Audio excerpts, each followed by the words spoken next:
अस्सलाम वालेकुम स्टूडेंट्स, कैसे हैं आप? I hope you all are doing good. Today we will discuss the major types of buying situations in the business buying behaviour. तो आज हम देखते हैं कौन सी तीन ऐसी बाइंग सिचुएशंस हैं जो कि बिजनेस मार्केट के अंदर यूजुअली इम्प्लीमेंट की जाती हैं. ठीक है, या कौन सी तीन मेजर सिचुएशन है जो कि बहुत कॉमन है बिजनेस मार्केट्स के अंदर. सबसे पहले हमारे पास स्ट्रेट रीबाय है. स्ट्रेट रीबाय की डेफिनेशन देखते हैं. Straight rebuy is a routine purchase decision such as reorder without any modification. Straight rebuy का मतलब ये है कि बिजनेस मार्केट के अंदर आप अपने सप्लायर से जब कोई चीज़ खरीद रहे हैं, कोई भी प्रोडक्ट को मैन्युफैक्चर करने के लिए, तो यूजुअली जब आप स्ट्रेट रीबाय करते हैं तो इसका मतलब ये होता है कि आप जो ऑलरेडी उससे प्रोडक्ट खरीद रहे हैं, आप वही सेम प्रोडक्ट उसको कहते हैं कि वो हमें भिजवा दे. ठीक है, उसमें आप कोई मॉडिफिकेशन नहीं मांगते, कोई उसमें चेंजेस नहीं करवाते. आपका वही सेम ऑर्डर होता है, सेम क्वांटिटी होती है और सेम सप्लायर आपका होता है. आप उसी से स्ट्रेट रीबाय कर लेते हैं, सेम प्रोडक्ट आप वहाँ से दोबारा बाय कर लेते हैं. इसी तरह हमारे पास सेकंड नंबर पे जो सेकंड सिचुएशन है हमारे पास बाइंग की, उसे हम मॉडिफाइड रीबाय कहते हैं. इसकी डेफिनेशन देखते हैं. Modified rebuy is a purchase decision that requires some research, where the buyer wants to modify the product specification, price, price terms और suppliers.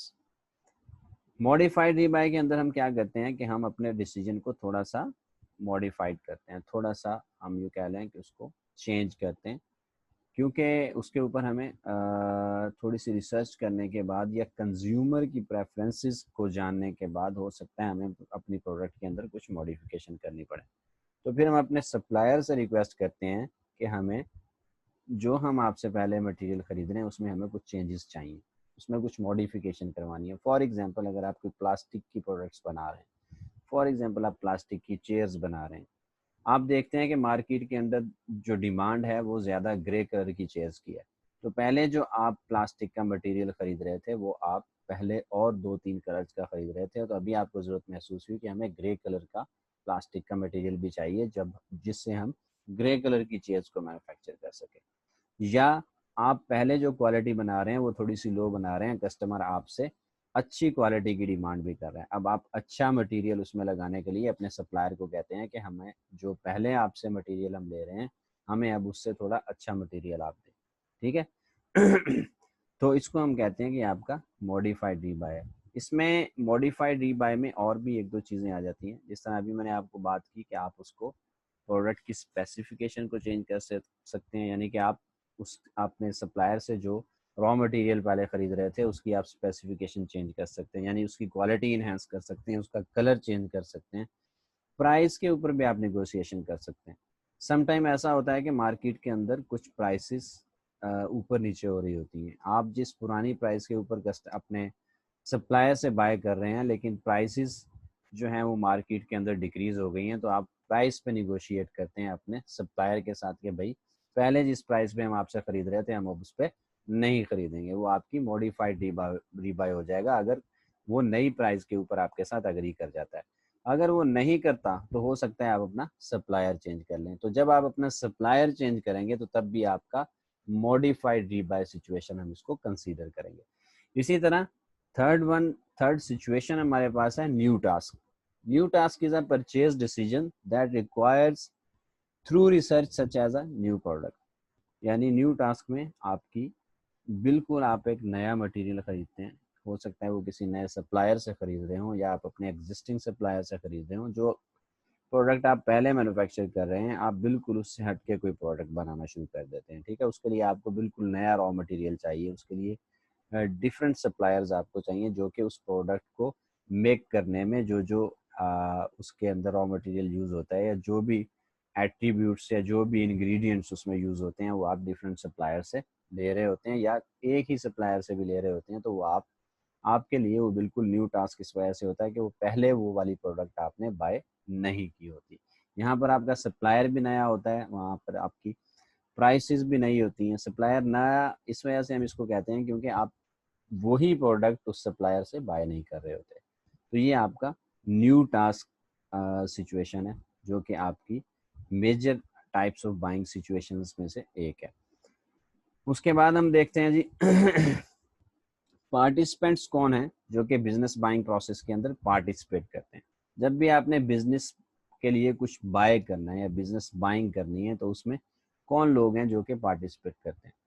जिस तरह सिंपल कंज्यूमर बाइंग बिहेवियर है, कंज्यूमर में बहुत ज़्यादा पार्टिसिपेशन नहीं होती लोगों की, और बहुत सारे लोगों की इन्वॉल्वमेंट नहीं होती उसमें। आप सिंपली अपने लिए अगर कोई चीज़ बाय करना चाहते हैं तो सिंपल मार्केट से जाके परचेज कर लेते हैं। लेकिन बिजनेस मार्केट्स के अंदर या बिजनेस बाइंग डिसीजंस के अंदर ऐसा नहीं होता। यहाँ पर बहुत सारे, जिस तरह हमने बिजनेस मार्केट्स के करेक्टरिस्टिक्स के अंदर देखा था कि मैनी इन्फ्लुएंसेस होते हैं, यानी मैनी पीपल इन्वॉल्व होते हैं आपके इस बाइंग डिसीजन को करने के लिए। इसमें वो कौन लोग होते हैं हम उनको देखते हैं। सबसे पहले यूजर्स होते हैं। Users are those that will use the product और सर्विस। ये वो लोग होते हैं जो कि आपने जो बाय करनी है प्रोडक्ट उसको यूज करेंगे या पहले से उस प्रोडक्ट को यूज कर रहे होते हैं। फॉर एग्जांपल हम यूनिवर्सिटी की एग्जांपल लेते हैं। अगर आपने यूनिवर्सिटी के अंदर ये ऑब्जर्व किया कि आपका इंटरनेट जो है वो स्लो स्पीड है, या आपने ये ऑब्जर्व किया यूनिवर्सिटी की जो इलेक्ट्रिसिटी की कंजम्पशन है वो आपका जो पहले वहाँ पर जनरेटर लगा हुआ है वो पूरी नहीं कर रहा, अब आपने एक नया जनरेटर खरीदना है, ठीक है। तो इसके लिए कौन बताएगा आपको? इलेक्ट्रिशियंस बताएंगे। अगर आपने इंटरनेट की फिडेलिटी बढ़ानी है या उसकी बैंडविड्थ बढ़ानी है, आप चाहते हैं कि इंटरनेट का एक और पैकेज बढ़ा लेना चाहिए जो यूनिवर्सिटी को जो है वो फैसिलिटेट कर सके स्टूडेंट्स को और टीचर्स को। तो हो सकता है उसके यूज़र्स, अगर इंटरनेट की बात करें तो उसके यूज़र्स आप खुद स्टूडेंट्स हैं, या हो सकता है आईटी डिपार्टमेंट वाले उसके यूज़र्स हों। वो बताएंगे कि वो बताएंगे या वो सजेस्ट करेंगे कि हमें ये प्रोडक्ट चाहिए, या फिर वो यूज़ करने के बाद आपको बताएंगे कि हाँ जी ये डिसीजन आपका ठीक था या नहीं था। इसी तरह कुछ इन्फ्लुएंसर्स होते हैं। Influencers help define specifications and provide information for evaluating alternatives. जी बिल्कुल, इन्फ्लुएंसर्स, अगर हम इंटरनेट कनेक्शन की बात करें तो इन्फ्लुएंसर्स आपके आईटी टीम वाले हो सकते हैं, आईटी डिपार्टमेंट वाले हो सकते हैं। वो हो सकता है आप एज ए स्टूडेंट प्रपोज कर दें कि हमें इंटरनेट ज़्यादा चाहिए या स्पीड कम है, हमें बड़ी स्पीड वाला इंटरनेट यहाँ पर चाहिए, लेकिन आपकी बात सुनी ना जाए। तो फिर इन्फ्लुएंसर्स जो कि आपके आईटी डिपार्टमेंट के लोग हैं वो बताएंगे हाँ जी वाकई हमारे पास जो बैंडविड्थ है इंटरनेट की वो बड़ी स्लो है, हमें ज़्यादा स्पीड वाला इंटरनेट चाहिए, स्टूडेंट्स को प्रॉब्लम्स आ रही हैं और हमें भी प्रॉब्लम्स आ रही हैं। तो वो क्योंकि एक्सपर्ट्स हैं, टेक्निकल लोग हैं, इस वजह से उनकी इंफॉर्मेशन के ऊपर यकीन किया जाएगा। तो हो सकता है आप उनका इन्फ्लुएंस जो है इस बाइंग डिसीजन के ऊपर हो और वो बाइंग डिसीजन हो सकता है सक्सेसफुल हो जाए। इसी तरह उसके बाद बायर्स की टर्म यूज करते हैं। Buyers have formal authority to select the supplier and arrange terms of purchase. यानी ये वो लोग होते हैं जो आपके प्रीक्योरमेंट डिपार्टमेंट के अंदर होते हैं, जो कि जिनको असाइन किया जाता है कि चलें जी देखें कौन कौन से इंटरनेट प्रोवाइडर मौजूद हैं मार्केट के अंदर जो कि हमें इस बैंडविड्थ के अंदर इंटरनेट दे सकते हैं और सबसे चीपेस्ट प्राइस पे दे सकते हैं। तो हो सकता है फिर ये प्रीक्योरमेंट डिपार्टमेंट वाले उनसे सप्लायर से रब्ता करें और उनको कहें कि आप अपनी अपनी इनवाइसेस या अपने अपने जो कोटेशंस हैं वो लेकर आ जाएं, फिर हम उसको इवेलुएट करेंगे और बताएंगे कि हमने कौन सा कनेक्शन बाय करना है। उसके बाद ये डिसाइडर्स हैं। डिसाइडर्स का भी इन्फ्लुएंस होता है, या आप यूँ कह लें कि ये भी पार्टिसिपेट करते हैं आपके बिजनेस बाइंग प्रोसेस के अंदर। डिसाइडर्स हैव फॉर्मल और informal power to select and approve final suppliers. अब ये प्रोक्योरमेंट डिपार्टमेंट वाले वापस आपके यूनिवर्सिटी की मैनेजमेंट के पास आते हैं। फॉर एग्जांपल आपके डायरेक्टर एडमिनिस्ट्रेशन इसमें इन्वॉल्व हो सकते हैं, आपके डायरेक्टर एकेडमिक इसमें इन्वॉल्व हो सकते हैं। उनसे पूछेंगे कि सर ये देखें ये हमारे पास 5 अप्रूवल्स आई हैं या 5 कोटेशंस आई हैं, इनमें से बेस्ट ये 2 हमने सेलेक्ट की हैं, अब फाइनल आप बताएं इनमें से कौन सा हम सेलेक्ट करें और फिर ये प्रोडक्ट बाय कर लें। तो फिर वो आपकी एडमिनिस्ट्रेशन टीम या एडमिनिस्ट्रेशन की मैनेजमेंट या एकेडमिक की मैनेजमेंट उसको डिसाइड करेगी कि कौन सा प्रोडक्ट हमने बाय करना है और फिर वो उस पर डिसीजन ले लेगी। अच्छा जी, एक और चीज़ होती है हमारे पास गेट कीपर्स। गेट कीपर्स ये भी आपकी बिजनेस बाइंग प्रोसेस के अंदर पार्टिसिपेट कर रहे होते हैं। गेट कीपर्स वो लोग होते हैं जो आपकी इंफॉर्मेशन फ्लो को कंट्रोल कर रहे होते हैं। अब यहाँ पर इस सिचुएशन में जो एग्जांपल हम डिस्कस कर रहे हैं उसमें आपके गेट कीपर्स आपके स्टूडेंट अफेयर वाले हो सकते हैं। हो सकता है आप ये स्टूडेंट अफेयर के अंदर एप्लीकेशन दें कि जी इंटरनेट यूनिवर्सिटी का ठीक नहीं है, हमें इससे ज़्यादा स्पीड वाला इंटरनेट चाहिए, लेकिन वो आपकी इन्फॉर्मेशन को बॉदर ही नहीं करते, वो आपकी इन्फॉर्मेशन को कीप कर लेते हैं, आगे नहीं जाने देते।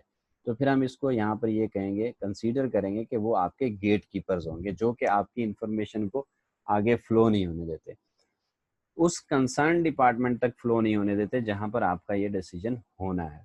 तो जो डिपार्टमेंट या जो लोग आपकी इंफॉर्मेशन को या किसी भी इंफॉर्मेशन को जो मैनेजमेंट तक पहुंचने से रोक लेते हैं, हम उनको कहते हैं कि ये गेट कीपर्स होते हैं, जिनकी पार्टिसिपेशन आल्सो इम्पोर्टेंट होती है इन बिजनेस बाइंग प्रोसेस। तो आई होप सो कि आपको बिजनेस बाइंग बिहेवियर समझ आया होगा। अपना बहुत सारा ख्याल रखिएगा। अल्लाह हाफिज़।